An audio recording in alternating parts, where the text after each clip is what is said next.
Hello and good evening and welcome to Black History Month at Writing on the Wall, a festival which aims to continue the debates and the discussions and topics highlighted by the Black Lives Matter movement, as well as bringing you some incredible local, national and international talent over the next month.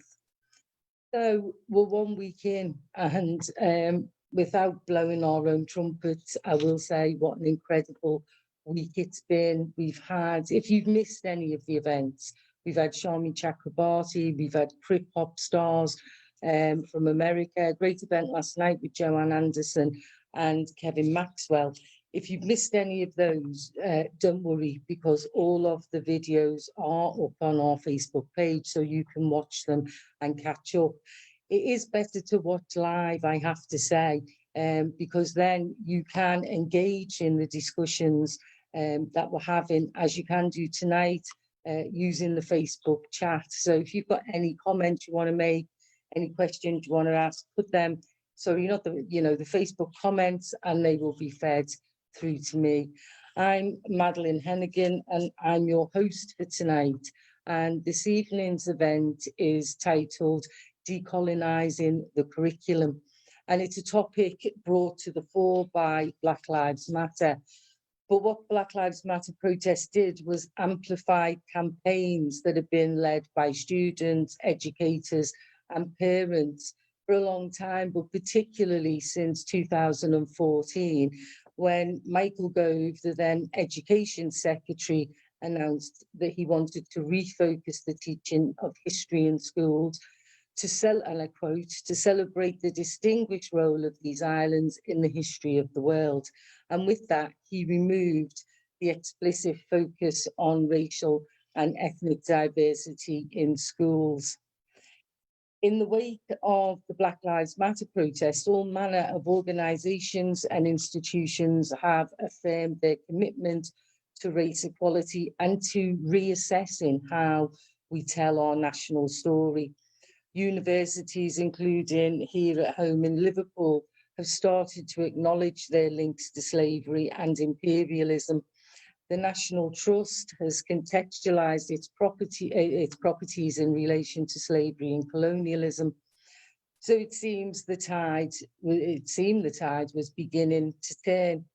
But meanwhile, in another dimension, the Tory Party conference, Priti Patel branded Black Lives Matter protests as thugs, and Boris Johnson said he's proud of the country's cultural history, its traditions, and he accuses Labour of wanting to pull down statues, rewrite history, and again, I quote, edit our national CV. So what is to be done? This evening, we will consider just that. We'll be exploring what it means that our curricula, our formal learning, and as well, our public understanding and awareness of European histories and contributions to the world.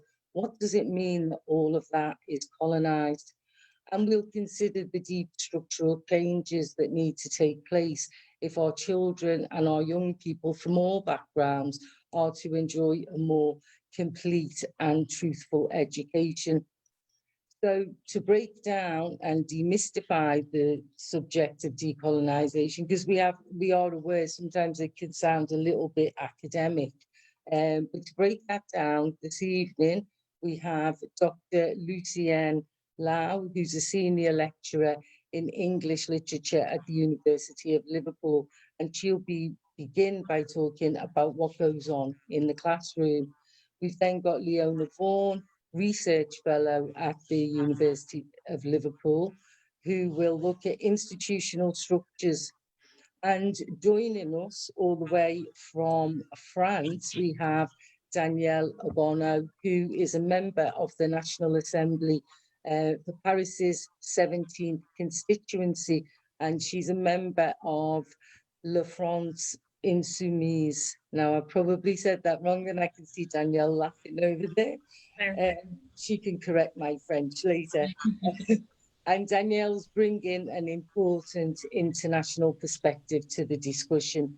And then we have, of course, Councillor Anna Rothery, Lord Mayor of Liverpool, who'll be putting forward some practical solutions, talking about what has been done and what can be done at a city level. Before we go any further, I think it's a bit of a trigger warning I'm going to give to say that we will be discussing, or we may be discussing, some sensitive and upsetting issues in this event. So just be aware of that.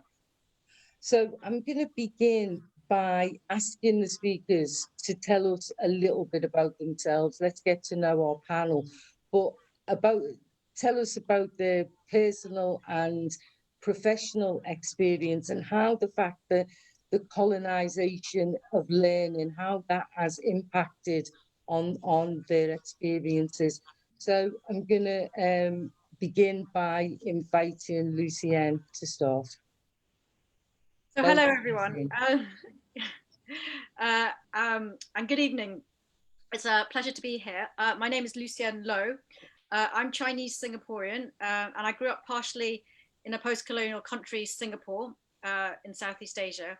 It's a country with a majority ethnic Chinese population, and it gained its independence from Britain in 1965, so quite recently. The state language continues to be English, and although it's one of the most prosperous post-colonial or ex-colonial countries in the world, the legacies of colonialism continue to be writ large across the country and through all institutions and social spheres, not least that all sites of power, prestige and privilege, so the best schools, best cricket club, the country's most famous and most expensive hotel, all bear the name of Sir Stamford Raffles, the supposed founding colonial father of modern Singapore. Who after negotiating with the local leader in 1819 claimed the island for the British Crown. Now this might seem quite a distant history located in the early 19th century, but the legacies of colonialism in Singapore continue to exert an inextricable grip on individuals like myself and my family, namely through the importance of acquiring English language and having it as an extremely proficient form of communication. And that actually continues to structure class in the country. It continues to structure aspirations. It continues to structure the ability for people to access social mobility. So, and all of these have impacted the way in which education systems in Singapore are constructed. So I was on a very privileged humanities scholarship where actually I studied Fielding, Austen, Shakespeare, and in our history classes, we studied Louis XIV and Henry VIII. And so this was a scholarship, elite scholarship that I gained.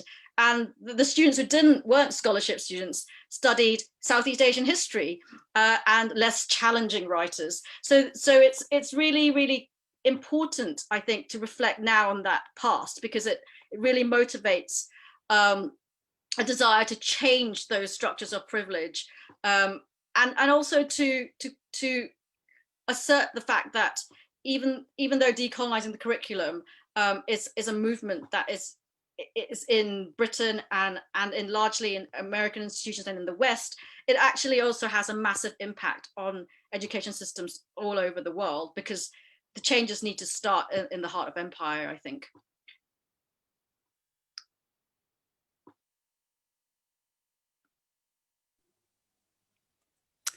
Hi, my name's Leona Vaughn. I'm a research fellow at the University of Liverpool, but I have to give a disclaimer here to say that I'm new to academia. I'm not a career academic. I had a long-standing career in equalities and human rights for almost 20 years before I joined the university. So I think maybe that has an impact on the way that I see decolonisation. It's not, to me, just about explaining and contextualising the legacies of slavery and the role of colonialism and the impact that it has on the world around us. You know, that's important. It's not just about legitimately removing colonial statues from our cities, such as Colston in Bristol, and offensive books from our curricula, or even about just adding more in. You know, it seems that decolonising the curriculum has become a bit of a buzzword at the moment, and people tend to just see it in a very superficial way of, you know, well, we'll just sprinkle a few diverse authors over our reading list. But that's not what it's about to me. For me, it's more about addressing what colonisation removed, what colonisation erased. And I think, you know, that reflects some of the things that Lucienne was just talking about there, you know, the histories, the knowledges, the languages of what was there before empire. And, you know, especially when we think about international relationships as well, particularly with academic institutions, it's about addressing the power imbalance that colonialism didn't just establish in terms of between the global north and the global south, but it continues in terms of those that are classed as developed nations and those who are classed as developing.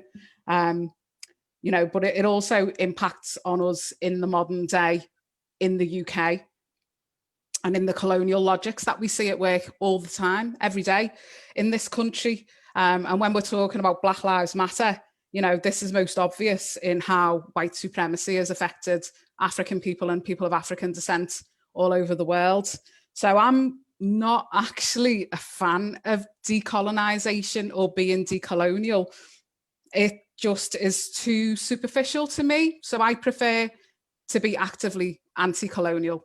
You know, and in the same way that I would say we have to be actively anti-racist, it's not good enough to say we're non-racist or we don't have racism. Racism is all around us. Coloniality is all around us. So we've got to be actively resisting it and actively challenging it.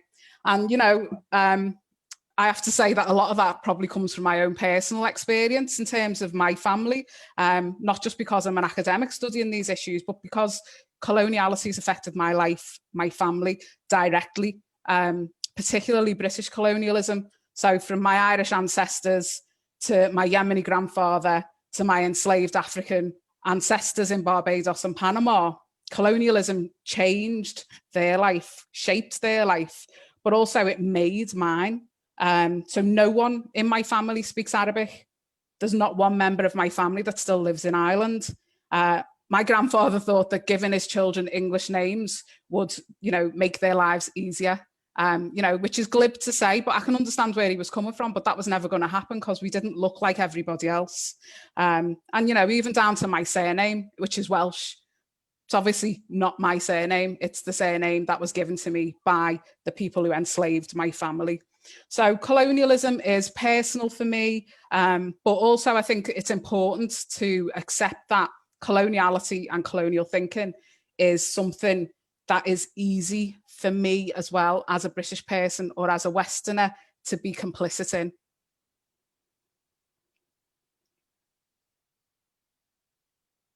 Thank you. Hi everyone. First of all, I want to thank you for inviting me to this conversation. I'm really thrilled to be having this debate with all those brilliant women. So I'm Danielle Bono. I'm a member of the French Parliament from La France Insoumise movement. And if I have to present myself, I would say, just as the previous two speakers said, it's both personal and political for me, for us, for many women and women of color when it comes to such matters. I am a first generation migrant in France. Since I arrived, I was born in Gabon, a Central African country. I was raised there and I grew up there, and Gabon is a former French colony.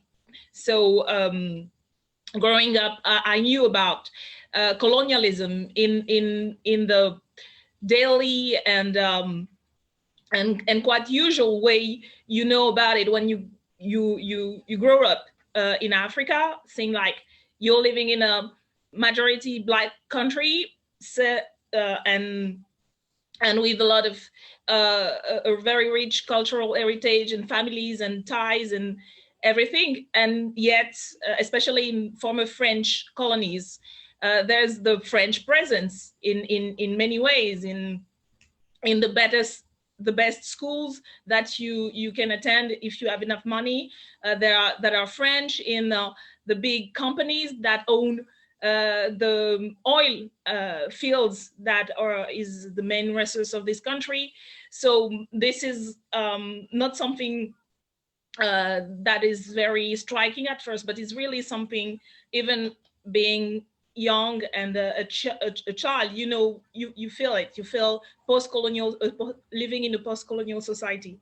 So moving in France and arriving in France and now being proper French citizen made me also change, and being part of the diaspora now made me realize, like, now I'm on the other side. I'm a French citizen, I'm a French MP, and I bear with me my ancestors' legacy, my family legacy, my heritage, African heritage, but also the responsibility of being a Westerner, an Afro-Westerner, and being in a position of power, of visibility. And so it's all both personal and political, and especially when we talk about the academia. I used to work in the academia. I've been a PhD student for some years, long years. I was at the same time very active in politics. So I haven't finished my PhD since I got elected, actually. But at the same time, I really experienced the way French academia has been blind to those issues, those subjects. It feels sometimes as a scholar, or even as an activist, or even as a citizen, it feels like French kind of escaped the past 50 years of studies and intellectual debate about decolonial studies or post-colonial studies, and being very ethnocentric and French-centric.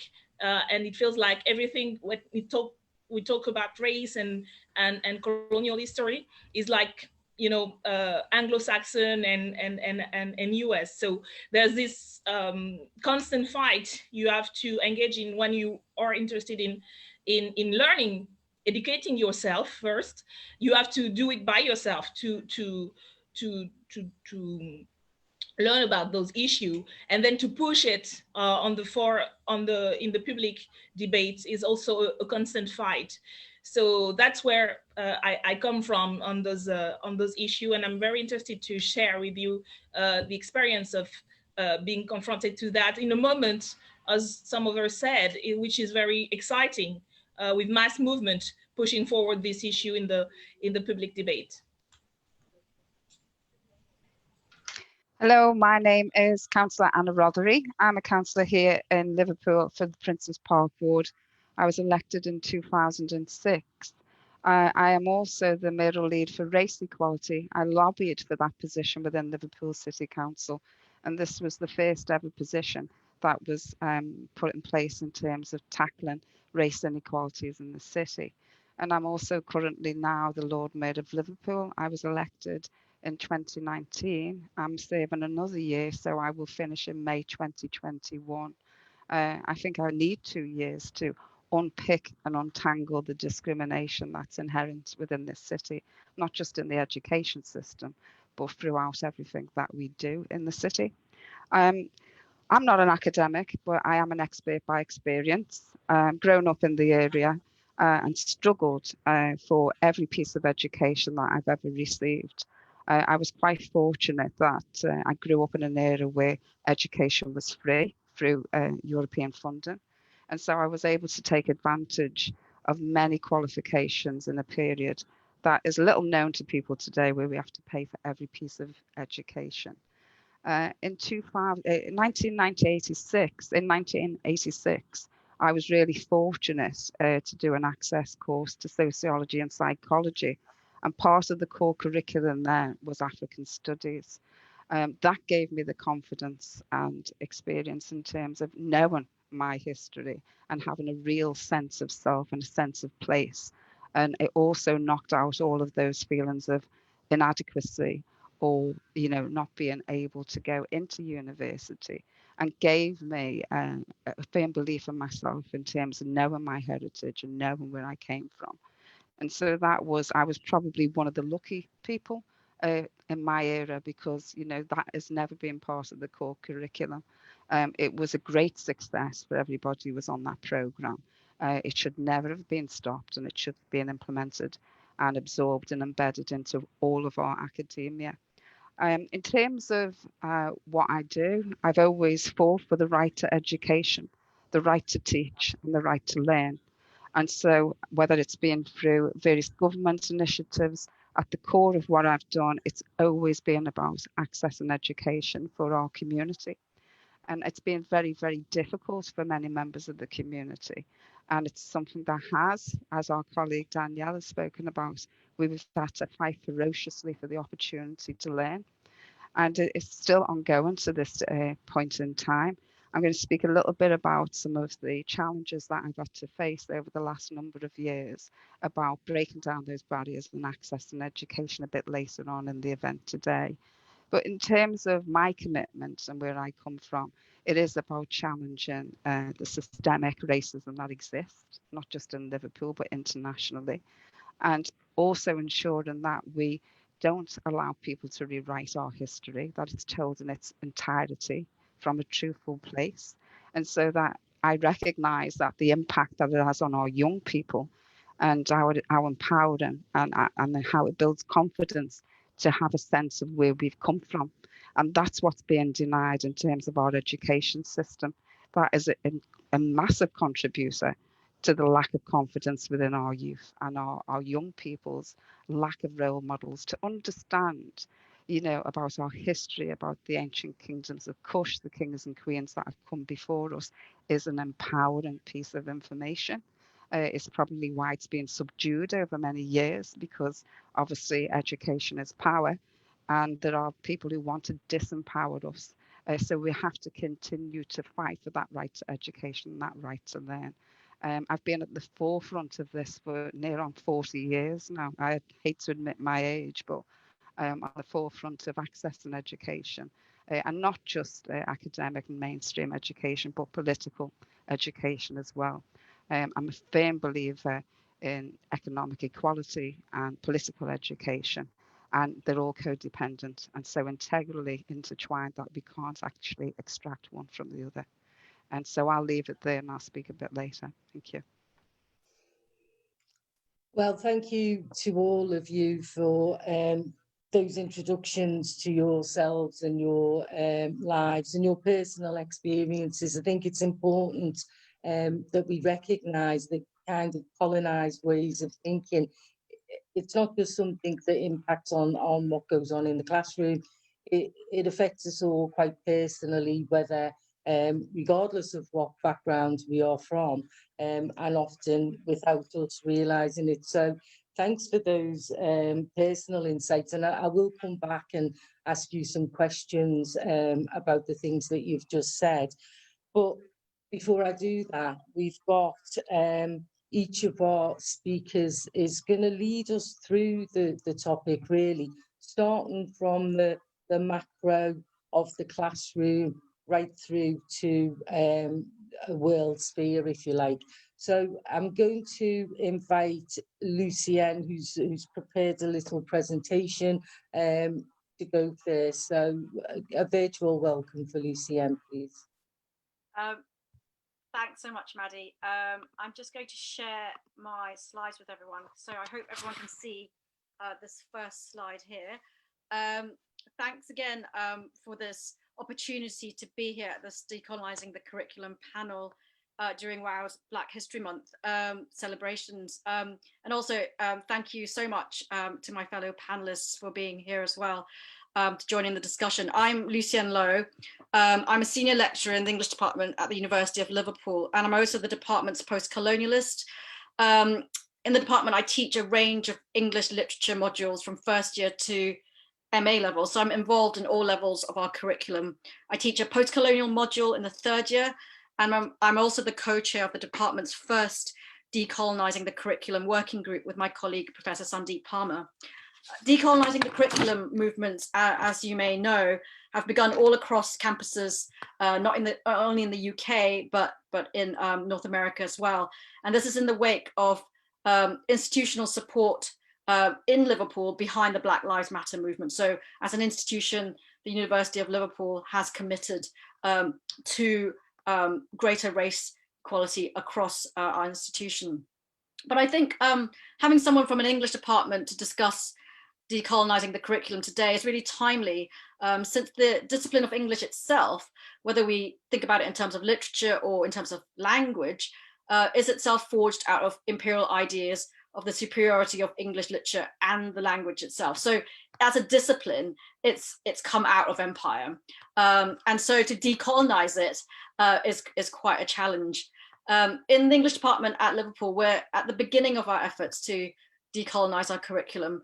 But one of the things I'm really keen to do is at this point is to pose as many questions as I can to as many people as possible, I think, to gain as many perspectives to incorporate into the process itself. And I think this consultative, collaborative mode of working is actually part of the work of decolonising. So it's really important, I think, for me to be here today, but also to hear what you have to say and what you think about the process. So today I'm going to ask a lot of questions, and I'll probably just ask for your forgiveness now and your patience. And I'd be really interested to hear any thoughts about these questions that I've posed today. But first, I'm just going to say very briefly what decolonising the curriculum means for me, before bringing up some challenges in actually enacting the process in the classroom. And then I'm going to end with one or two tentative solutions from my point of view. So as you can see on the slide, here's a map of the British Empire in the 1920s. At its height, it was the largest empire in history, and for over a century was the globe's foremost geopolitical power. By 1920, as you can see, it held sway over 25% of the Earth's total land area. And there's a saying that you may well know, the sun never sets on the British Empire, meaning if it was sunny in one part of the empire, the sun was setting in another part of the empire. So you can see how diverse and extensive the empire once was, all conjoined by the common heritage of being part of Britain's imperial conquests. But how many of you have children who have studied or have studied yourselves authors as part of the school curriculum who come from India or Nigeria or Singapore or Kenya or Guyana or Barbados or Ghana, and the list goes on and on? Why shouldn't the educational process, which has traditionally ignored these writers, be reversed instead, given that so much of the literature in English and other national and local languages from these nations are precisely about the long-lasting legacies and problems British colonialism wrought in these nations, including fractured communities, strained generational fault lines, and economic deprivation? Why shouldn't the impact of British colonialism be taught as part of the British education system when it was core to Britain's history and central to the identity of contemporary British society today? I think when you phrase it in those terms, it becomes a bit of a shock and a bit of a surprise that we haven't already approached this issue. Oops. I can't seem to go on to the next slide.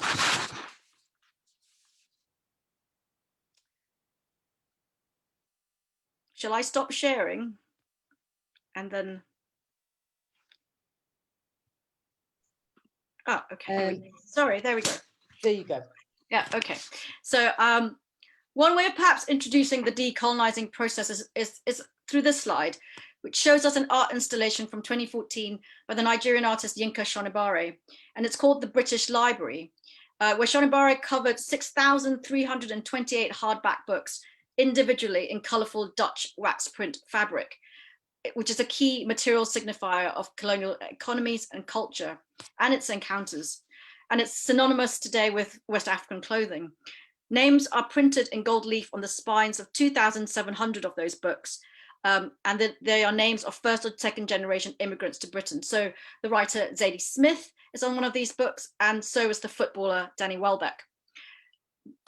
Amongst other names on these books are also those who have opposed immigration, including Nigel Farage and Oswald Mosley. And I think it's a great and amazing visual reminder of what the decolonising process should involve. In other words, what we teach as part of the British Library should and must include the perspectives of immigrants to Britain, as well as those who have historically opposed these perspectives. So here we are, in the early decades of the 21st century, beginning to confront the question about the impact of the British Empire all across the world and the racist ideologies which were the foundation for empire's justification. And more crucially, we're beginning to confront the implications of these ideologies in educating children in Britain, born to people from the ex-colonies or who are themselves descendants of migrants from the colonies. What must it be like to grow up, if you're one of those children, in an educational setting where it is primarily the views of white people who are represented, taught, internalized, assessed, and then used as the basis for success within the education system and then beyond in adult life?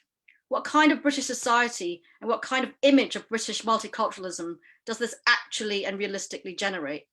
And how does this contribute to the systemic and institutional racism that we know exists and persists everywhere in Britain today? How can we change this system, and why would we want to change it now? And who is this change for? Do students and teachers desire this change? And why might some of them not want it? And who has the power to enact this change? So I hope you forgive the litany of questions, but these are challenging and relevant ones, I think intrinsic to the effort of decolonising the curriculum, but they're profoundly political ones. They're charged with the energy and vision of activism that's always been at the heart of post-colonial studies. And they train a critical eye on the status quo and want to shake it all up. And I think you, the audience today, can be part of that shaking up effort. So I'd like now to take the opportunity to just share with you, not just some charged questions, but a practical example of some of the challenges intrinsic to the decolonising the curriculum process. So many of the texts that I teach are novels written primarily for students age 16 and above, say. And this is, I'm afraid, the context that I'm most familiar with because I teach at university level. And some of these texts, many of these texts, I would say, represent non-white characters or settings which are problematic in terms of their racialized depictions. So I'll give you a brief example from a text that I teach in my post-colonial third-year novel. And this is from Chinua Achebe's 1958 novel, Things Fall Apart, which some of you may know. It's a seminal text in West African writing in English. And in it, some of the examples of the pre-colonial Igbo culture that are represented include casting aside twins who are born into the forest to perish and die, and the killing of a young boy from another village to settle an intra-village dispute. So that's just one example of a difficult setting and scene that is a challenge within the decolonising process. So how do we confront scenes like those? And I'll give you another example. And now this was from a white writer. So this is from a short story that we teach to all first years called The Legend of Sleepy Hollow. It's by a 19th century American writer, Washington Irving. And this example is drawn from a party scene in an early settler village where Black farm laborers are described as the following. They're described as a pyramid of shining Black faces at every door and window, rolling their white eyeballs and showing grinning rows of ivory from ear to ear. So this is a scene that is in the story itself. And the challenge is, how do we talk about these kinds of scenes? How do we teach them? So these kinds of examples, there's just two of them that I've drawn from our current curriculum. But they're examples that can be seen across text by white writers and non-white writers. How do we teach these images and scenes when we come across them in the classroom, and through what kind of lens? If decolonising the curriculum is not just about including non-white writers in a kind of superficial diversification of the syllabus, then we really need to confront difficult questions like, how do we teach these images? What context do we frame them in? And how do students and teachers feel about such images? I think the overriding sense from conversations with my predominantly white colleagues in our department is that there's a level of discomfort when they come to these images, and oftentimes it's much easier to ignore them. And that in itself is the problem and the challenge of decolonising our English curriculum. So there's a corresponding question from a historical perspective. If students are to learn about the history of empire, is one of the ways to learn about this to address the actual racist practices of colonialism, which degraded non-white people and labeled them variously through a whole barrage of negative stereotypes. Do we want our students to learn about the history as it occurred so they understand their present? So I return to the theoretical school-age child in a classroom being confronted with these images of the past, a past which resurrects all of these offensive stereotypes that he or she may also see in the media today. Should this be part of the educational process for all students in the country? And to what extent should the colonial archive be taught? I'd like to finish my short talk today with a tentative proposal. Perhaps what's really important is to stress different modes of reading and thinking while acknowledging the problematic and racialized negative images drawn from the colonial archive and in various present manifestations. And what I'm going to propose is that we always consider how characters and settings, style of writing, and even plot can provide personal and collective forms of resistance to these images. What are ways in which white European power and privilege can be challenged and undermined in the novel, for example, and in wider historical contexts? Edward Said, the great Palestinian critic and considered by many to have founded post-colonial studies, argues in his essay, Themes of Resistance Culture, that, and this is a quote, the partial tragedy of resistance is that it must, to a certain degree, work to recover forms already established or at least influenced by the culture of empire. And this is what he's saying, is that in order to confront empire, we have to confront the racist discourse of empire in some ways and to overturn it, appropriate it and transform it. I think this is the double bind we find ourselves in as teachers and educators today. So in the example of Chinua Achebe's Things Fall Apart, the style of English that's used as a kind of transcription of oral Igbo culture is itself a form of resistance, the very language that Achebe chooses to depict his culture in, because it's a form of resistance against the colonial presumption that African oral cultures were necessarily inferior to written forms of literature. So if the colonial archive is to be taught in all its attempts to dehumanize the colonized other, then let us ensure at the same time that resistance movements from Gandhi in India to the Mau Mau in Kenya, to Kwame Nkrumah in Ghana, and Nelson Mandela in South Africa, and Lee Kuan Yew in Singapore are all part of the way in which we teach British history. Some would claim that this isn't British history because these events didn't happen on British soil, but I'd say they're wrong. It's precisely British history because the empire was Britain and Britain was empire. Even if points of resistance are not always obvious or evident, let's always challenge our teachers and our students to actively seek these points of resistance out as an intellectual and ethical first port of call, because they seem now more important than ever to highlight and to discuss in all educational settings. I'd just like to end with an image from the work of another artist, Lubaina Himid, the 2017 Turner Prize winner and the first Black woman to win the prize. And Lubaina Himid's work is work that I've been engaging for a long time now. And this particular installation is called the Lancaster Dinner Service, from about 10 years before she won the Turner Prize. And it features a table laid with full dinnerware, but on each of the items, she's painted images of Black faces or images of slave owners. This is a process I think of as resistance or interrupting the continuity of the privileging of white sites of power and history. Lubaina Himid takes on these existing sites and troubles them, radically questioning and undermining the whitewashing of history. I think that this should be at the heart of the Decolonizing the Curriculum process as well. And I love the title of the installation, Swallow Hard, because even if the truth is hard to swallow, new forms of truth do need to be imbibed. I'd just like to end with an invitation to anyone out there to get in touch with me if you're interested in contributing to our Decolonizing the Curriculum process in the English department. We're very keen to work with the community in this process, and my email's up there, and please do get in touch if you've got ideas or thoughts as well. So thanks so much for listening. I look forward to hearing from you.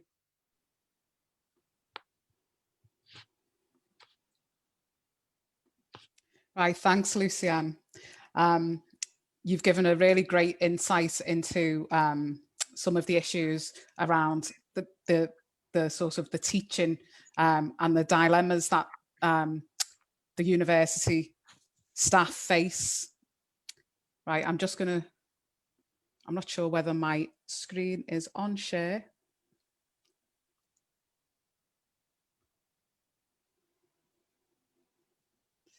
Okay, so I'm going to address some of the issues around coloniality in the university culture and academic research, and I'm going to do this mainly in three ways.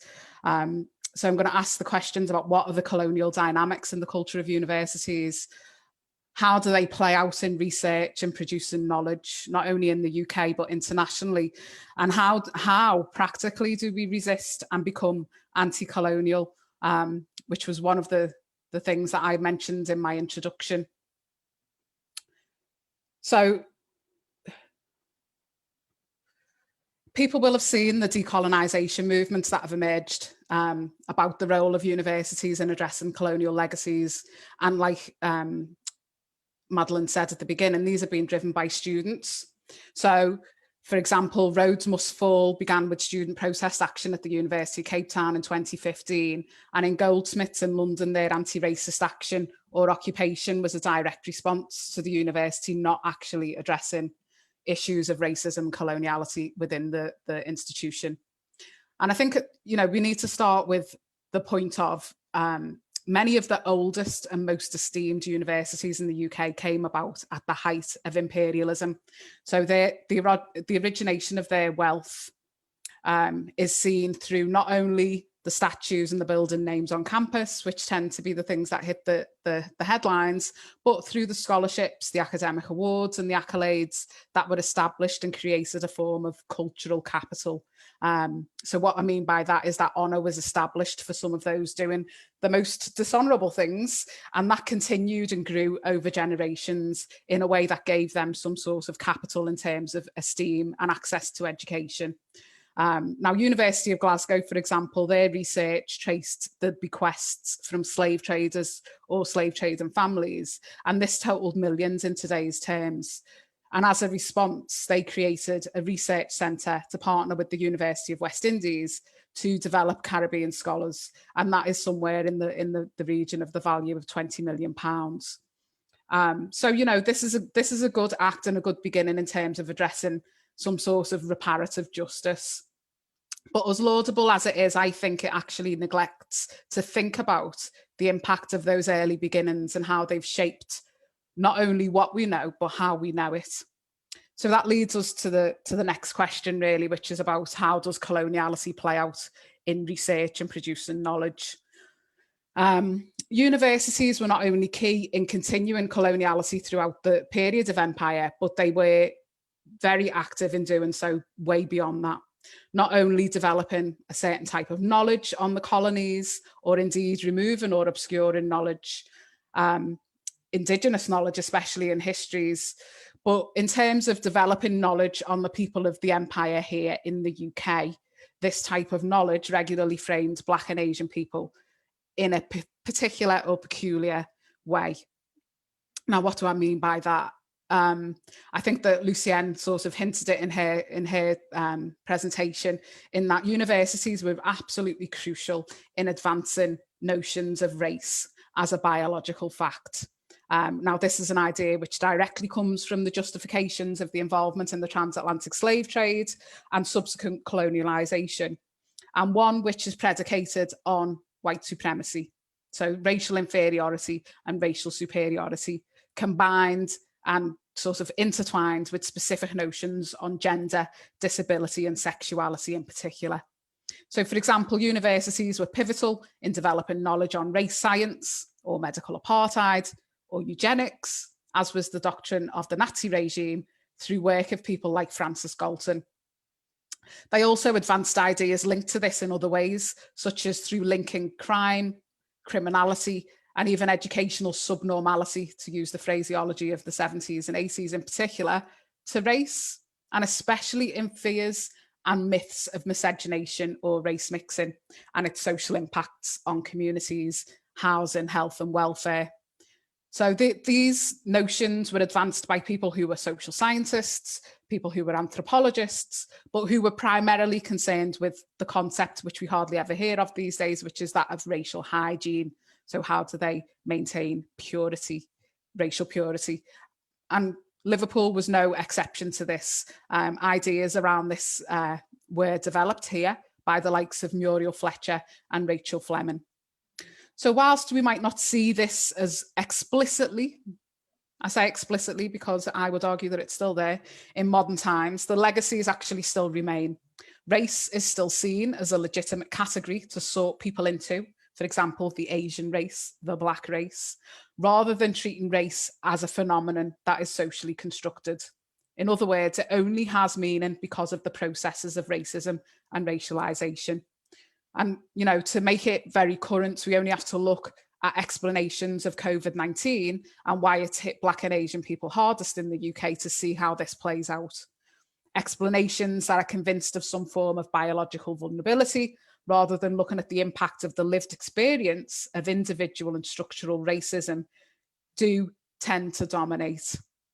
And like I mentioned before, in terms of international research, particularly in research within developing countries, we're working with practices and systems that are absolutely riddled with colonial logics. And I'd just like to share some example of this around COVID-19. And this came from researchers in France. So I'm sure that Danielle will recognise this.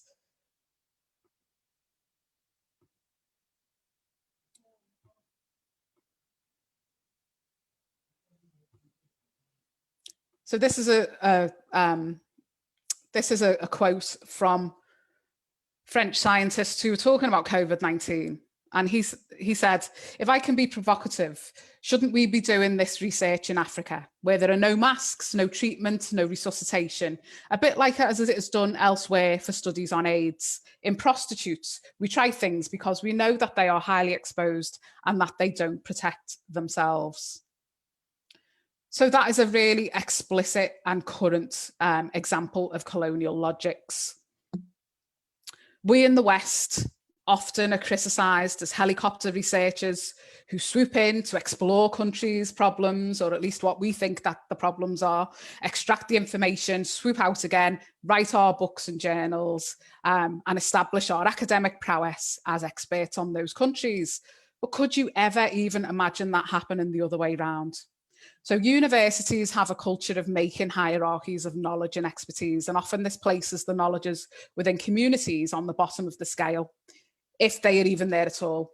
So in so-called developing nations, the criticism here is that academia purposefully underdevelops universities, or even brain drains scholars from their own countries to maintain this power imbalance. So, however, all of that even taken into consideration, I am still hopeful that we're seeing some change in terms of the amount of attention that's been given to resisting coloniality and to become anti-colonial. And I think that I probably say that because my interest is in anti-colonial research, especially in slavery research methods, both in terms of historical and modern day slavery and how we can become anti-colonial in our practice. So when we think of the victims and survivors' voices of both modern and historical slavery in the UK, they are regularly absent in how research is designed and undertaken. Both types of slavery could be argued to be premised on capitalism and the racialized exploitation of the global South by the global North. And yet a lot of the research is focused on the benevolence of abolitionist movements and government, and often undertaken primarily by white academics. So if Black and other racialized groups, especially women and children, are the ones who are mostly affected, then why are they not even represented in the scholars who do this research? So when I designed the work to explore safeguarding within international development research, I approached it from the perspective of colonial mentalities as a safeguarding issue. Colonial thinking is one which creates inequalities and can cause harm to the research in terms of its quality and integrity, the researcher, the participants, and the wider communities.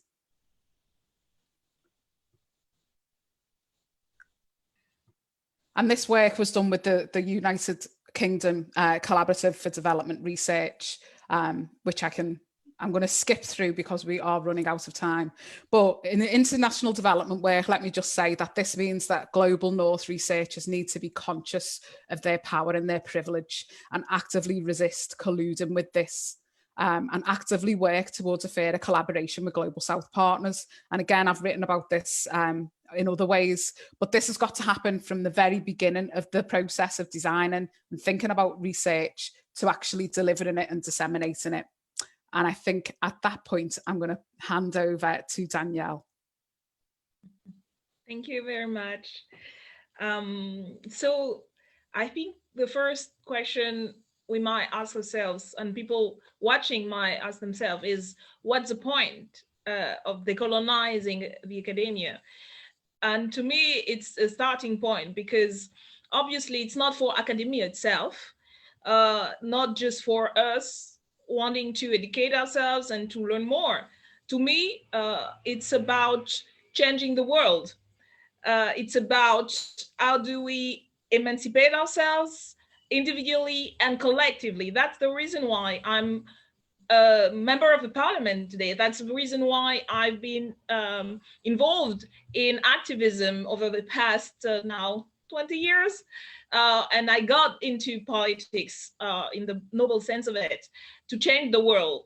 And to me, it's only possible if the people individually and collectively are able to take back the power that they have been stolen from them as people, as political subject, and to help that this process of auto-emancipation is also made easier, because we know what we want, we know why we want it, and we know where we come from and how long it's been for generations, and from all over the world, people fighting back to liberate themselves.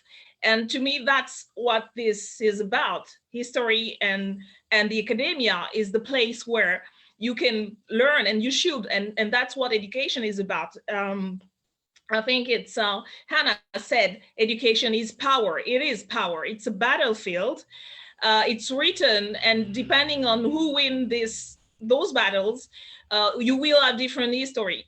You will have history from above or from below, and most of the time, it's history from above. The winners of history are writing it, and to me, the issue and the challenge is to fight back and take back the writing of our own history, of this history of people fighting back and liberating themselves, and learning about those experiences of revolutions, of all sorts of revolution, where people actually kind of begin to grasp how powerful they can be, and all the amazing experience, also the very dreadful experience and harrowing experience of confronting power and being repressed, but also the emancipation process. To me, that's what it's about. Why is it so important to do that, and to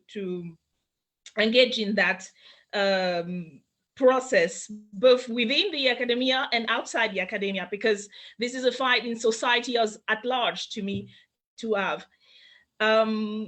It's very timely, the conversation we have tonight, because last night there was a very well made, very interesting documentary series that was broadcast on the main national channel in France. It's called France Télévisions, and the title of that documentary was Decolonizations, and it was, and there've been a lot of talk on the social media about that film, because I think that's the first time in decades, in forever, that such a piece of journalism and history was broadcast on a prime time slot in French television. And it's interesting because it refers to what Lucienne showed at the beginning of her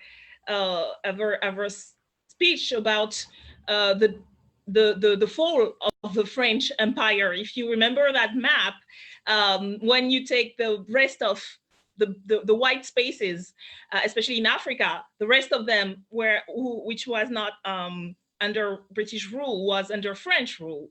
That was the second biggest empire, and this is the first time I think people reacted on the social media, saying like, I'm like 40 or 50 years old, I've never heard about that. I'm discovering this, and it's like an enlightening moment to me.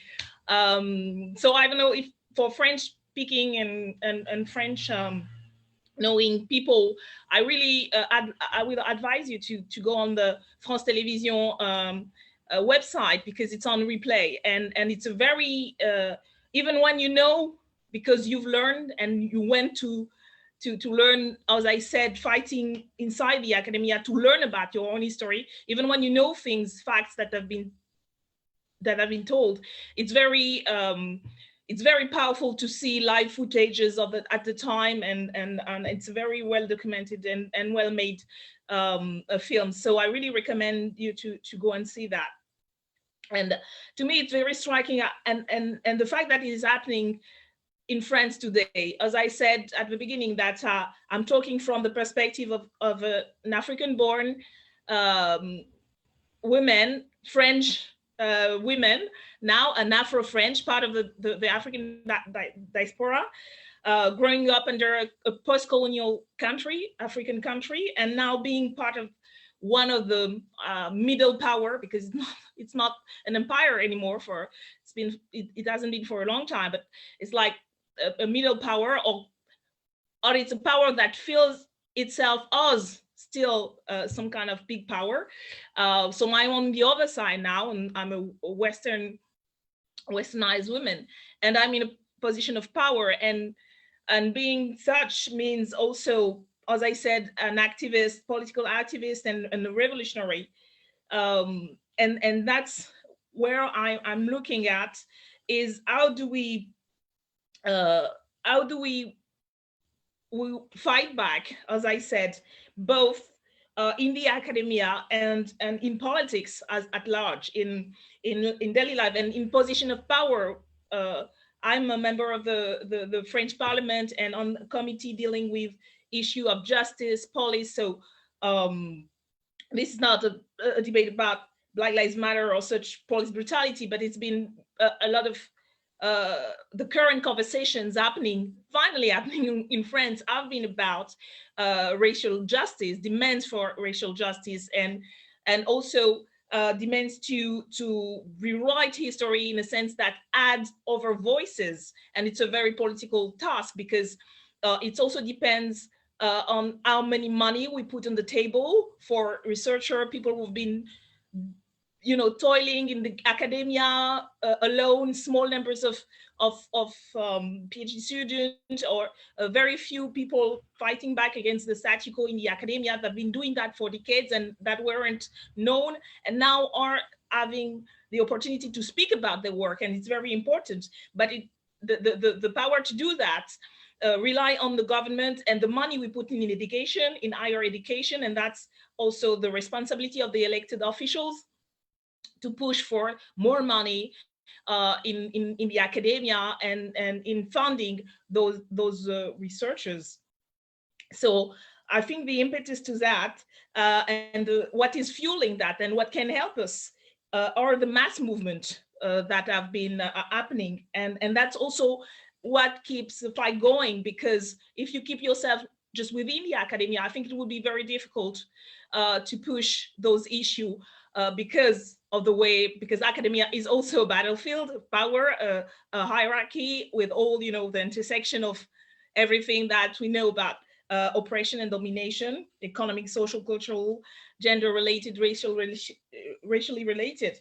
So I think, and it's also true for other social fields. I think what's fueling and can fuel our fight for justice and historical justice in a way, our mass movement. And what's very inspiring, has been inspiring, especially in France, is the way the impetus from the Black Lives Matter movement have helped put the conversation, as I said, on the table. I want to talk about also just a quick example.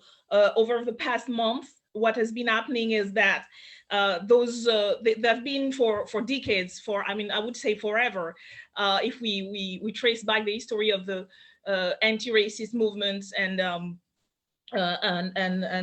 racial justice movement in France. But there've been movement from asking for fighting against police brutality in France for decades, and what happened with the death of George Floyd and all the demonstration happening all over the world is that it really gave a new sense to those movements. And that was also prompted conversation about French own history of racial violence, of police brutality, of racism within the institution like police, and also about slavery in France, which is a major taboo, and especially when you think about France, it's not a world empire anymore, but it still has the legacy of that in the French West Indies, which used to be,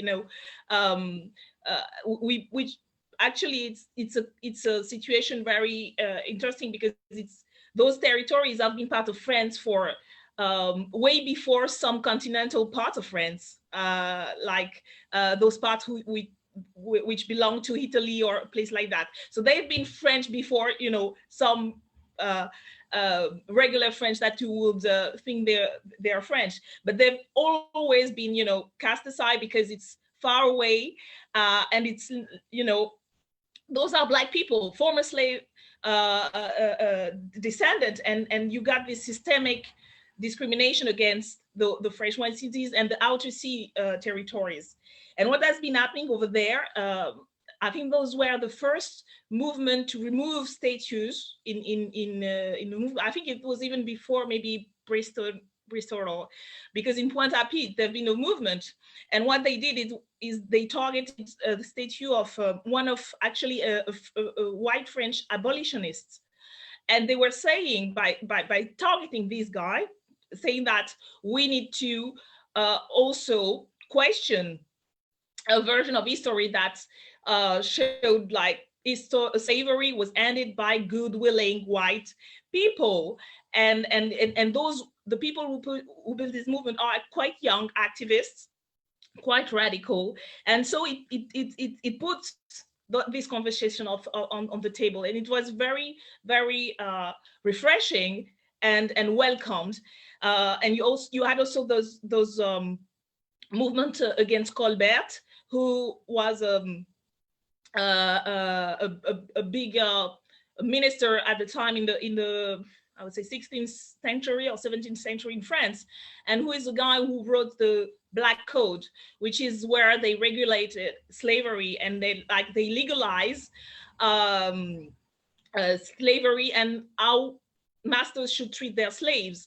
And you had this conversation happening and movement pushing and young people pushing that issue that was very important. And so those are the example. I'm going to end on that, showing how the dynamics of mass movements and especially spirited by young people, and we've seen those demonstrations and other anti-racist activists for decades in France.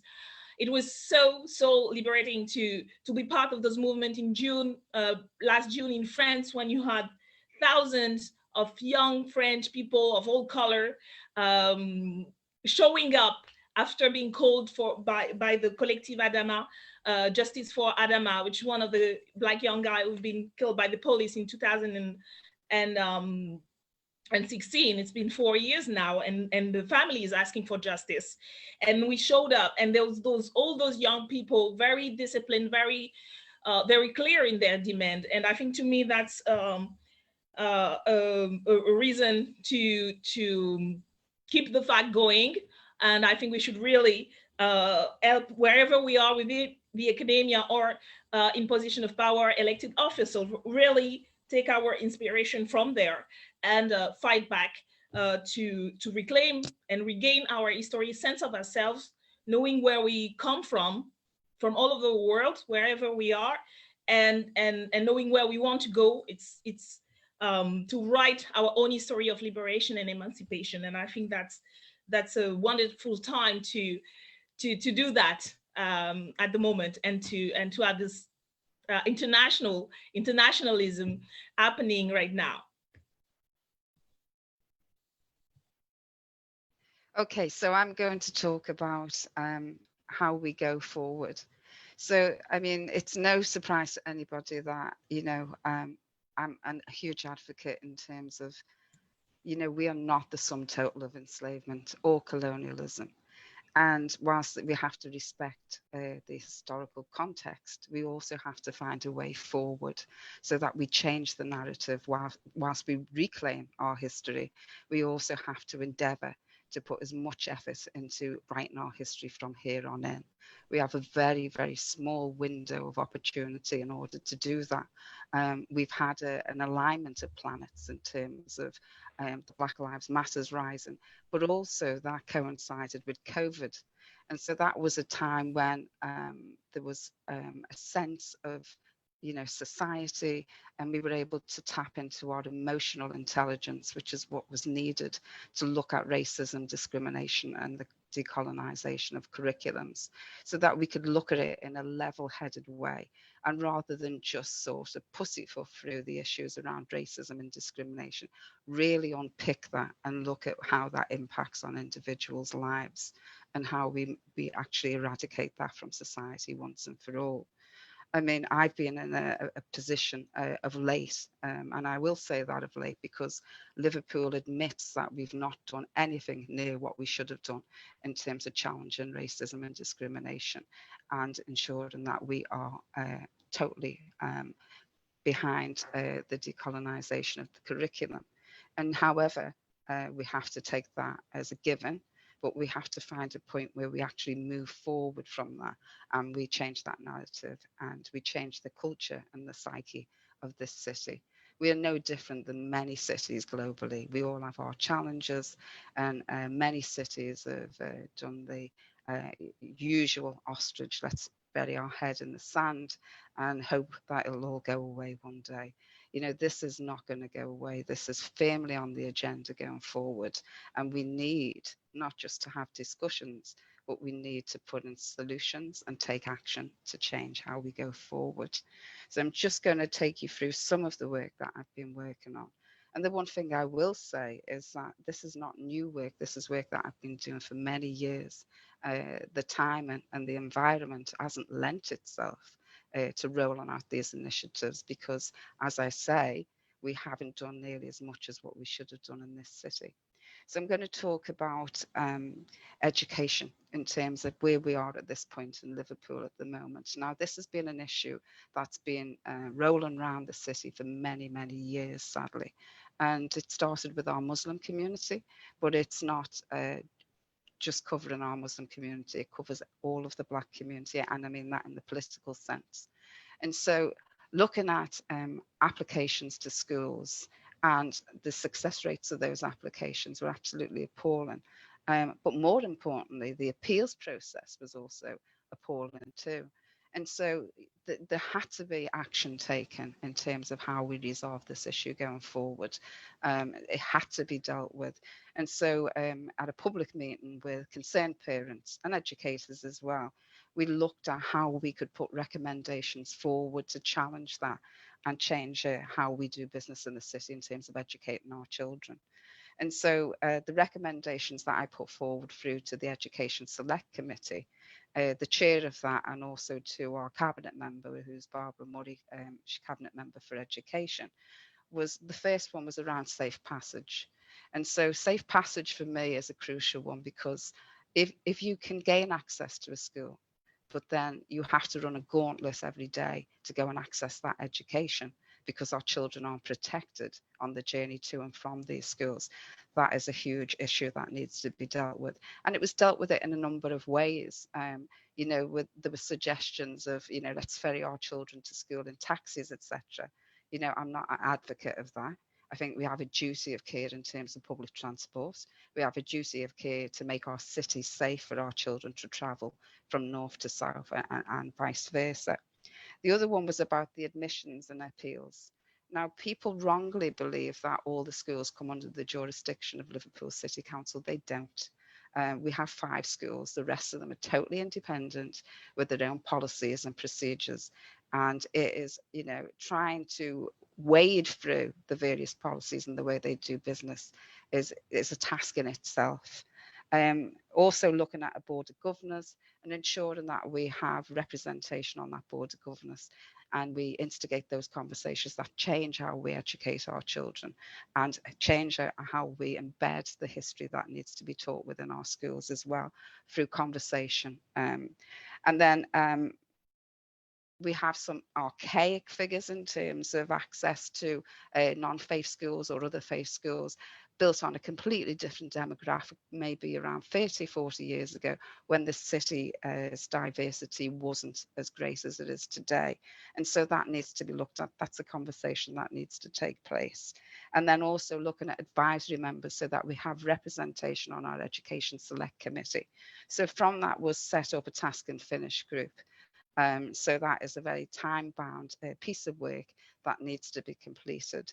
It will run alongside some of the initiatives that we've already got going on in the city in terms of our race equality, which has been chaired by Tracy Gore, local woman, and so it'll run in accordance with that. The other thing is around how we look at how this is being allowed to happen. So I'm really proud to say that we've entered into a partnership with Liverpool John Moores, the law faculty, to look at how we gather that information about all of these different schools and how they actually have different procedures. That needs to be demystified in terms of supporting our parents to, you know, do their application forms, and more importantly, to lodge a successful appeal process, and also to change the way these schools actually do the sifting for children to attend the schools. So that is going to be done through a number of webinars. The university has actually gathered all that data, which up until this point was just not available readily because, you know, it's not standardized across the board. It has varying degrees in each area.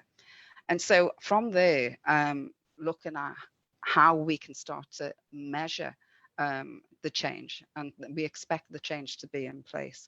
I asked the woman I'm working with from the university to make a commitment in terms of doing a piece of work over a 3-year period. And I'm not usually a great supporter of data, you know, for data's sake, because we know within the Black community, we could wallpaper the Houses of Parliament with the reports that have been written about the Black community here in Liverpool. But things like this need to be made, put into place so that we can measure the change, show that, you know, the spotlight is watching what you do.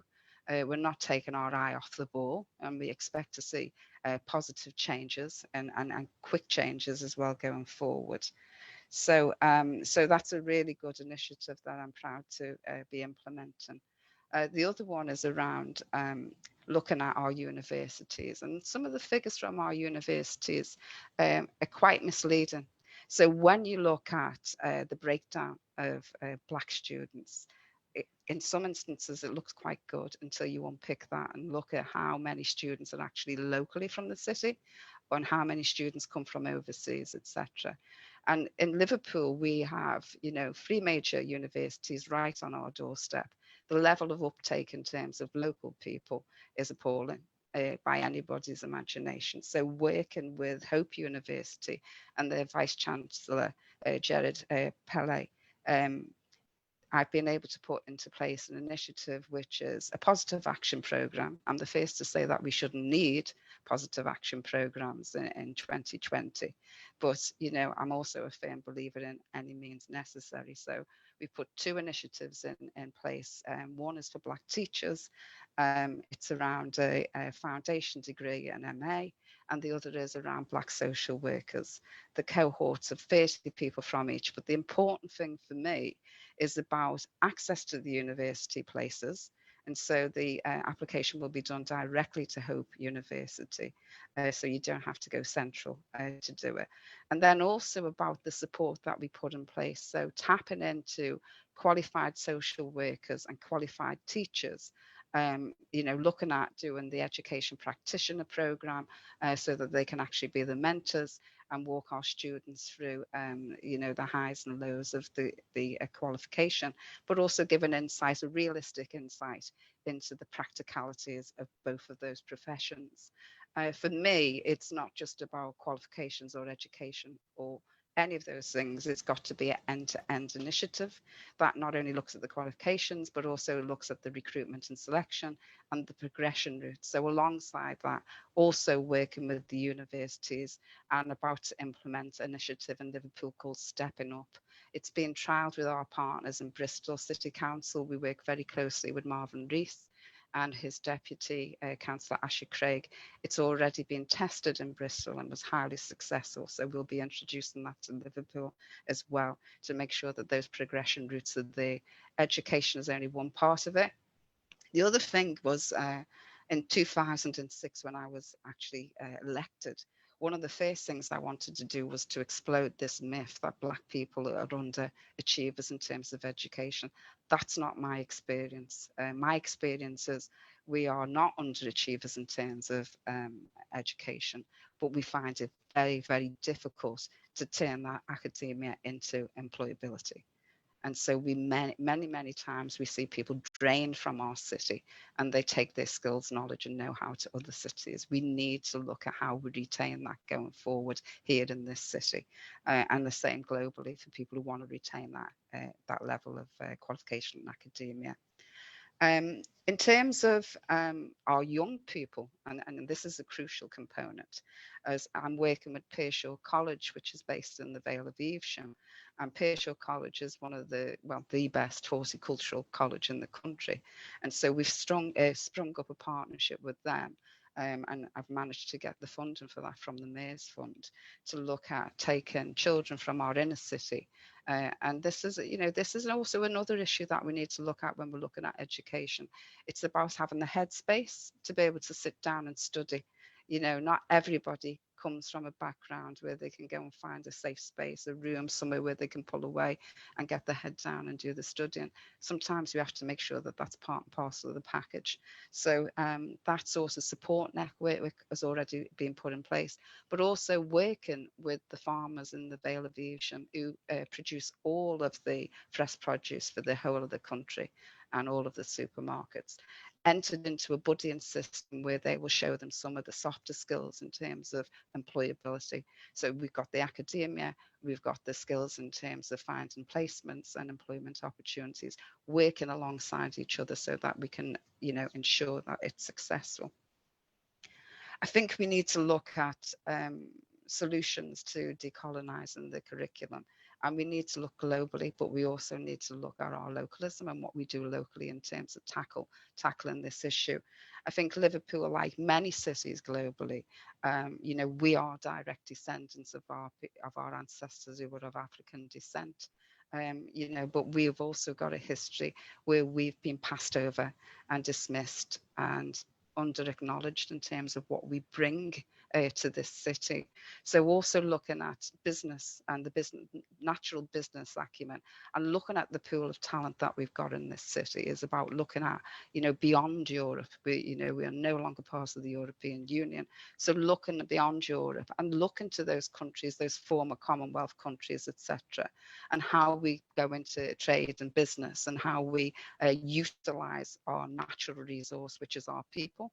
And how we're able to sort of set up that trade in terms of, our communities speak dual languages, they have connections with other countries. We need to be utilising that. I no longer, argue the moral case for equality because I'm just, so sick of watching people's eyes glaze over when we try to have that conversation.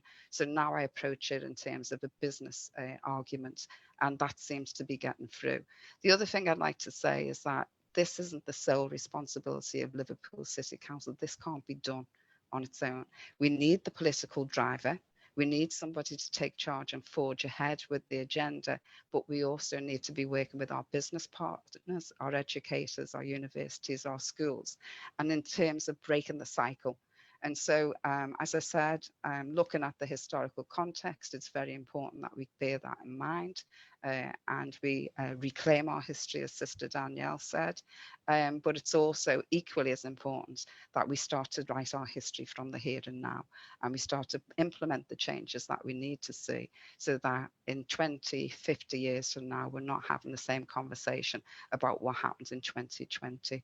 And so I'm conscious of time, so I'm quite happy to leave it there. But but I think we're going to do a Q&A session at the end. So thank you. Hi, can everyone hear me? I'm not sure if I'm unmuted, not yet. Okay, lovely. Well, you've covered an amazing breadth between you all, an excellent panel, and a lot of ground covered, and the questions are rolling in.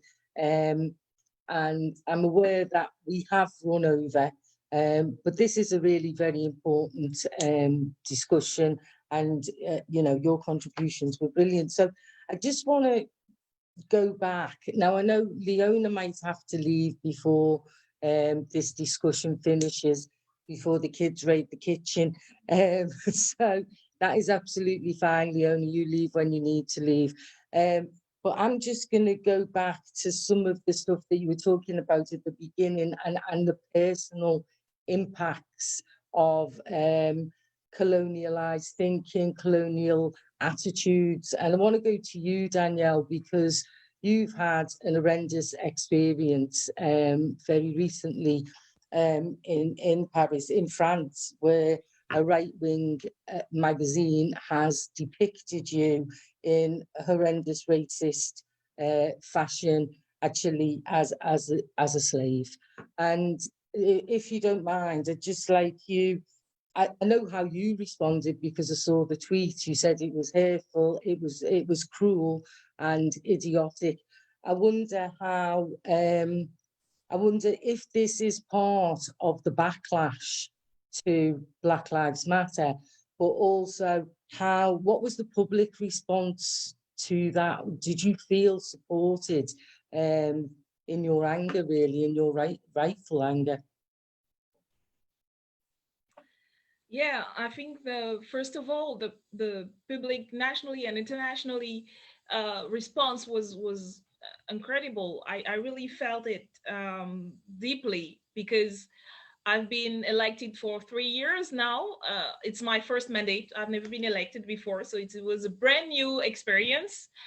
And from the very beginning, I faced racist and sexist attacks. And I think I'm not the only one. I'm not the first one. Before me, former Minister of Justice Christian Taubira was a target of the very same people.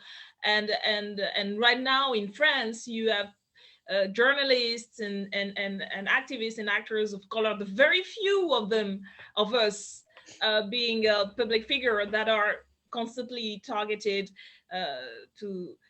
by cyber harassment and such shows. But I think it was this time it felt like those people really went too far. That was the last drop that pushed it too far. And especially because of that picture and the story around it. It's interesting because we're talking about history and academia, because those people felt like they felt at ease to do that because they've been enabled. We have a toxic culture, although that's why I insisted the fight is within the academia, but it's a fight in society at large. There's been this toxic, incenting culture that has been nurtured in the media and in politics. And I think Anna, being an elected official, must have also felt the kind of attacks that I'm talking about. And I think about Diane Abbott, for instance, who's been a prime target also in the UK. But I think to me, it's also the enablers, the people who let it happen, that are also should be put on trial. And I think that this was very specific, because the whole article was about teaching me an history lesson. Actually, they portrayed me as an enslaved African woman, kind of like the big obsession of those far-right people, racist and xenophobic people, is to send us back.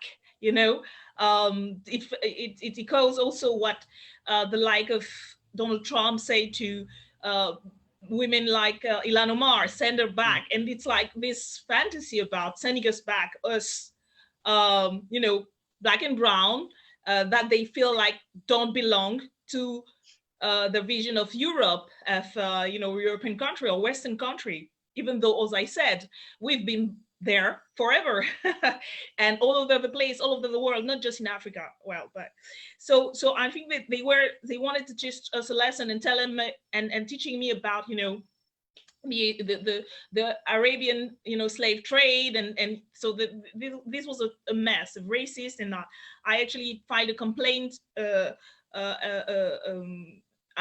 the for justice, and I hopefully will have a trial, because I think it was not just me being targeted, but it was a message to the people who look like me or who recognize themselves in my work and what I represent. So, and also as a public official and elected person, it was also an attack on the Republic as a whole, because I represent the people, and so it was important to fight back. And I also, what helped to fight back was also the support, the tremendous support I received when I tweeted this, and also from, you know, people even from opposition party that we usually oppose, and like some right wing.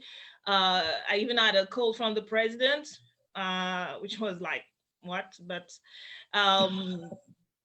and I think the reaction showed also because of the context. And as I said, there've been those movement, anti-racist movement, and when you talk about slavery being such a touchy subject, and it really touched something very sensitive in all of us. Obviously, me personally, but Black people in France, whether they're African from the West Indies, from all over the world, and French people also, because it questioned what Frenchness is about.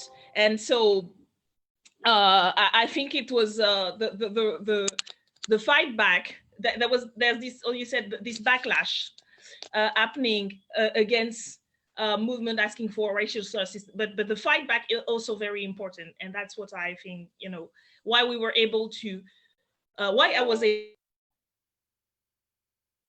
Oh, we seem to have lost Danielle.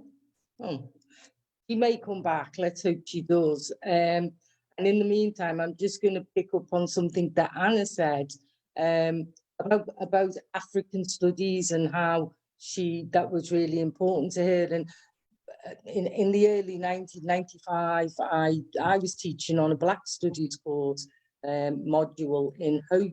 And so I want to ask, and I loved it, but I want to ask, I'm losing people by the minute. Sorry, Anna, I can see you back. Welcome back. But now, have I lost Lucy? No, there's Lucienne. Lovely.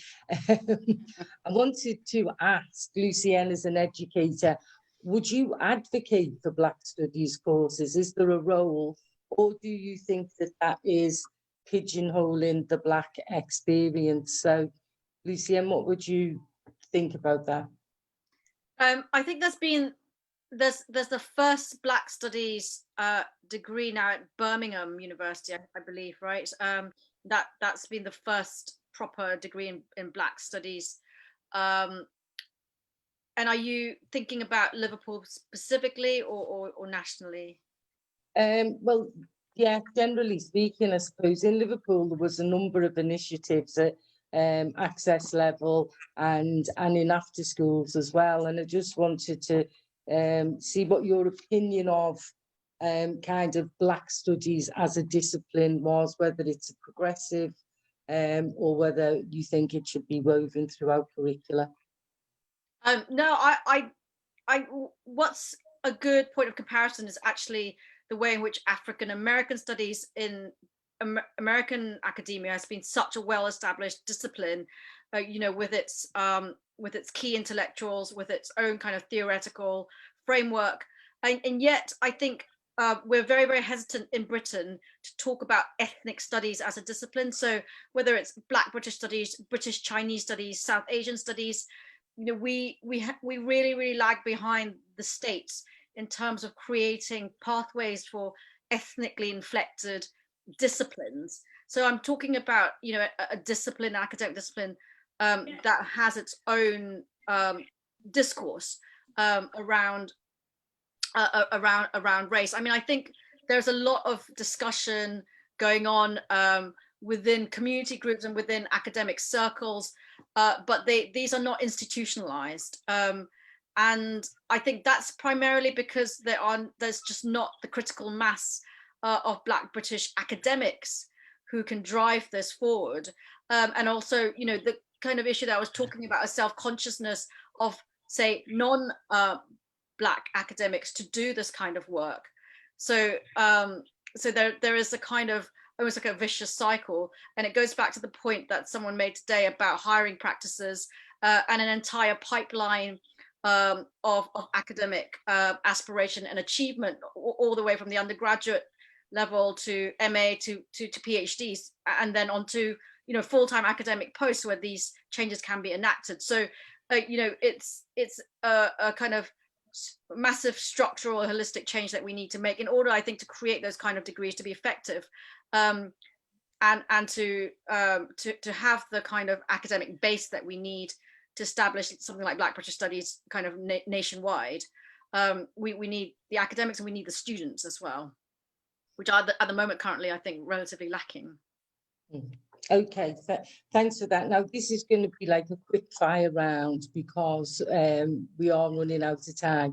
Now, Danielle talked about the movement in France and in I can't remember which African country, but to remove statues, and it's a young people's movement.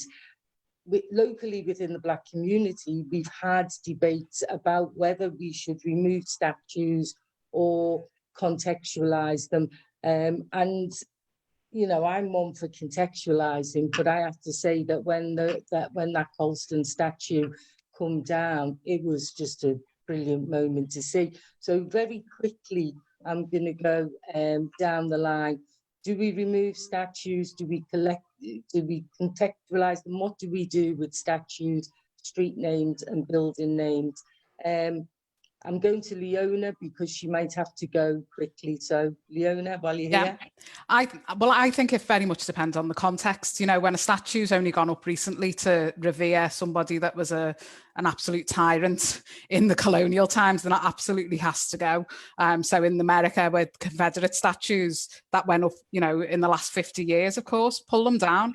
I think that with street names in Liverpool, it's a very different context, isn't it? We don't really have statues that sort of revere slave traders, although, you know, Gladstone is always a contentious point. But, you know, we have a lot of architecture that absolutely reflects our role in the slave trade. So that would be impossible to remove. So I'm all for contextualise and educate. Thanks. Anna? Well, I mean, I'm a firm advocate of democracy, and I think that I'm sick and tired of the Black community being treated as a homogenous group. And this, for me, debate and discussion is one of those discussions that, you know, people have different feelings on. I think we need to consult, which is what we're doing in the city at the moment.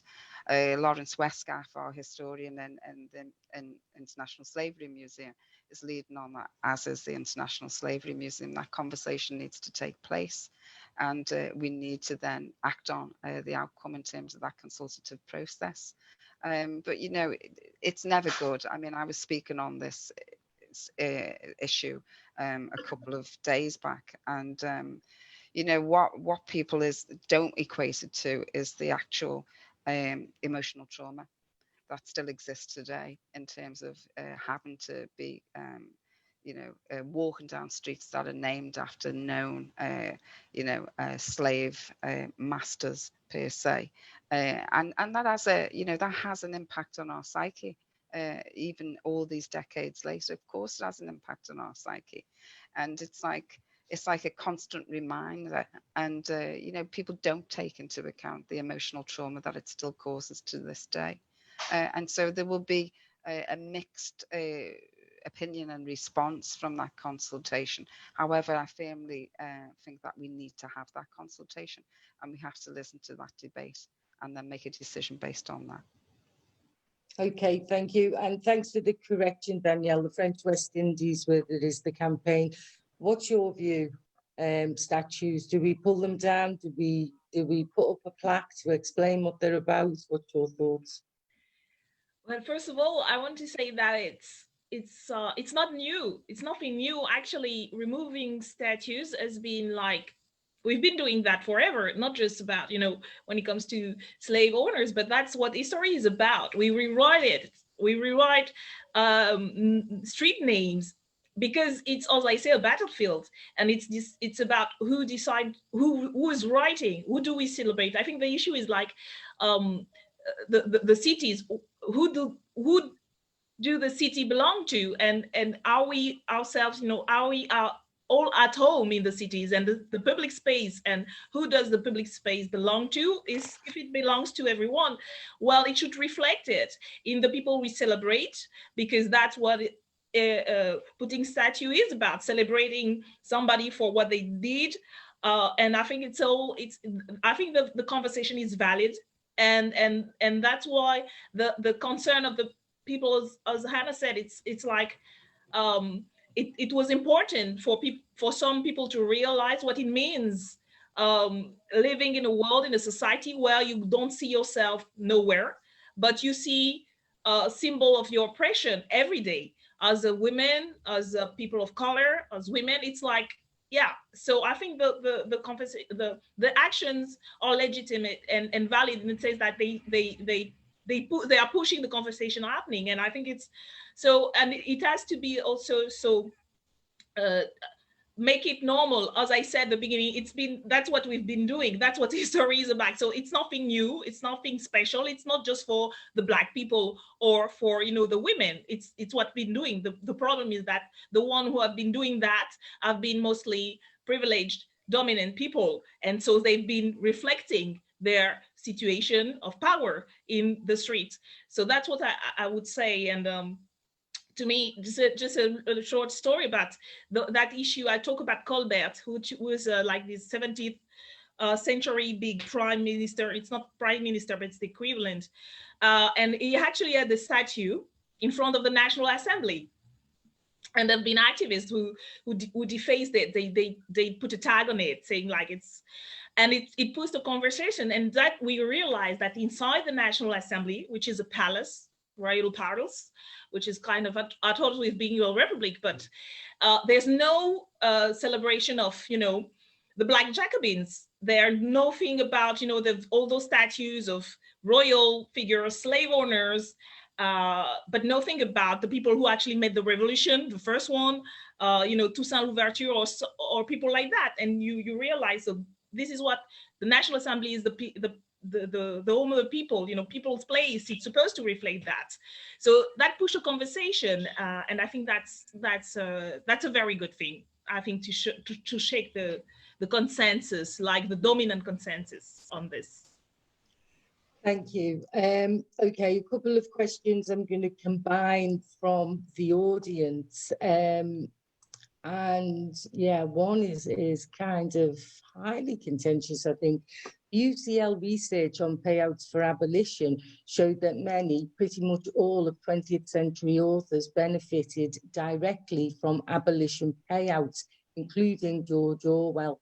How then can English literature continue to hold up these voices and decolonising without considering a much broader, more inclusive base of media and writing?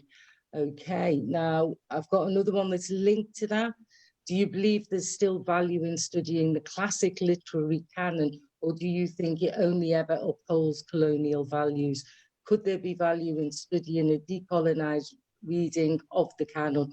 For example, like Toni Morrison's brilliant analysis of Moby Dick. I'm going to go to Lucienne because she's in the English department to kick us off on that one. Again, remember, quick fire questions now. Okay, so the first question was about white authors who have themselves benefited from the slave trade. I'm absolutely in favour of teaching the context, the biographical context in which authors themselves became privileged enough to have a publishing platform as a career. You know, I don't have any issues with that at all. It's not something that we stress particularly in what we teach at the moment, but at the same time, I suppose, on the other hand, we do have to probably stress writers who have promoted the abolitionist movement. So I do believe in a kind of balanced perspective in that sense. So we've got an academic who works on Edward Rushton, the white abolitionist who was based in Liverpool. You know, and I think we now have an MA module called Literature, Slavery and Empire. We've done a lot of excellent work to try and incorporate in a very short space of time much wider imperial histories, including the impact of transatlantic slavery within the city of Liverpool and within the English curriculum. In terms of, is there value in teaching the classical literary canon? Yeah, massively, but we won't ever be a department that will be rid of the canon. But it's the way we teach the canon that's really important, and that's part of the work that I'm doing in collaboration with my colleagues in the Decolonising the Curriculum working group. So we teach Toni Morrison in one of our modules, but we also want to think a little bit about how we teach, for example, Othello in Shakespeare, how we teach canonical writers like Jane Austen, who themselves have really engaged with the history of empire, but those points of imperial connection in these novels are maybe not foregrounded as much. The example that I gave from Washington Irving, you know, with the scene of the Black farm laborers, it's those kind of scenes I think that we need to foreground in the context of slavery, in the context of the plantation economy in the southern US, and so on. I think we are at a point where we need to empower colleagues, white colleagues, to teach these scenes and this material in the right context. I think that's where we are. I think the canon has a role to play in educating our students about the important colonial and imperial and the transatlantic slavery context that are key to the production of these texts in the first place. Thank you. Okay. This is more of a comment, and it came in right at the beginning, so I'm going to read it out because I think we will all agree with it. Why are British values seen as important within the curriculum, and yet they forget to include values from all ethnicities? It seems to be based on values which I believe promote inequality. Nicely put, and none of us would argue with that, I don't think. Okay, time is of the essence now, so I'm going to finish on one last important question. Whoever feels to answer this, just jump in or put your hands up. But the question is, what text would you recommend for teenagers to read? So any recommendations for people with teenagers? What should they be reading in the vein of this topic? Not just anything. Anyone? I'm a fan of Mallory Blackman. So, you know, Noughts and Crosses, you know, really good retelling of Shakespearean sort of idea, but which explains the dynamics of racism and colonialism. So, you know, there's so many. I mean, Laurie Halse Anderson wrote some really good books around slavery and the American South. So yeah, just off the top of my head. Lovely, thank you. Anyone else? I'll go next then. Yeah, David Olusoga has just released a short version of Black and British, and it's just out this month, and it's aimed from around age 12, I think. And I had a little look. I ordered a copy. It looks fantastic, and I'd always recommend David Olusoga, and now to children as well. On that note, I think we do need to wind up. I didn't even get on to go on, Anna. Sorry. No, I was just going to say that. I mean, just 2 points to make. I really think that people should read Loosen the Shackles, you know, because it's about Liverpool 8 and the race relations in Liverpool. But also, I think in terms of the canon, I mean, I encourage people, young people, to use the text to stimulate the debate. Often I remind young people that many of the texts that we read it was written by people like us. who thought outside the box and dared to have a different concept and a different view of life. And so we need to encourage our young people to challenge what they read in textbooks, and to have the confidence in order to do that. And so they will set the standard going forward, basically. I recommend André Levy's The Long Song, which is about a revolution, and it, you know, it precisely speaks to this theme of resistance. But it's also really striking because when André Levy was asked about why she wrote a novel about slavery, she said something like that there is absolutely no shame in this heritage, that these slaves were resilient, they were fighters, they survived. And I thought that really struck me. And it's a novel that really is a testament to those kind of spirits, I think. I think it's a great book. We teach it at the MA level. Lovely.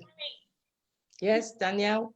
I'm sorry, I don't have French references because there are not so many authors, but I would say it's a bit easy, but I do believe in that because as a teenager, I used to actually read everything, read a lot.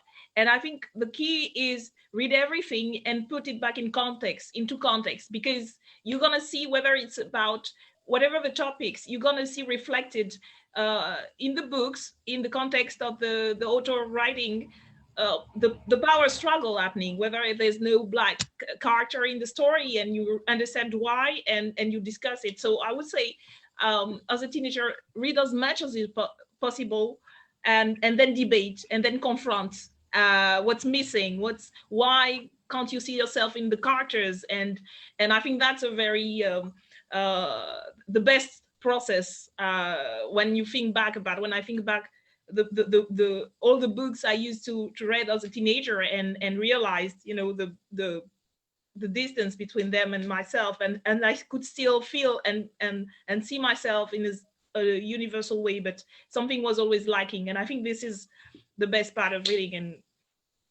to read and then to debate about that. Lovely, thank you. And a perfect point, you know, it was the confrontation of young people that kept this idea of decolonising the curriculum on the boil for a number of years now. So I am going to draw our event now to a close. I think maybe we need Decolonising Part 2. Maybe we'll set that event up for the WoW Festival in May, and we can see how much progress has been made in 6 months or so. But I'd just like to say a huge thank you for all of your contributions tonight. Thank you to Lucienne, to Anna, to Leona, and to Danielle for zooming in all the way from Paris. I know how busy you must be, and thank you for joining us. And you've all been very, very generous with your time tonight. So I will just let people know about some more events that are coming up, which are really fantastic. So tomorrow we have we've got Emmy Onyora, who's in conversation with Dr. Harry Edwards of Berkeley University, California, and also John Barnes, and they're going to be talking about athlete activism. And on Friday, we've got Liverpool's own Patrick Graham doing our children's story time in the morning. All the details are on the website at wowfest.uk. But I want to flag up an event that's taking place on the 20th of October, which really keys into the discussion that we've had tonight. And it's called Rewriting History. It's going to be featuring representatives from the Mandela 8 Project, from our own Great Water Race Riots Project, and the Liverpool 8 Archive Project. And it's really about how communities themselves are decolonising our own stories and our own histories. So join us for that with Emmy Onyora, Sonia Bassi, Stephen Enzi, and Lawrence Westcap, and myself. Okay, so all I need to do now is to thank the Mayor's Fund for their financial support of Black History Month this year, Culture Liverpool for the supporting marketing and getting the message out there. And just to say, WoW Fest, Black History Month at WoW is part of a wider Liverpool Black History Month, where all of the a lot of the cultural organisations anyway have come together to put on different events and activities throughout October, and you can catch up on those on the Culture Liverpool website. Underneath the Facebook comments, you'll be able to fill in your evaluation, your feedback form. Your feedback really is important to us, and you can also donate to Writing on the Wall to continue, help us to continue the work that we're doing. And so that's it from me. Thank you all for joining us tonight. I'm Madeline Hennigan, and this event has been brought to you by Writing on the Wall. Good night.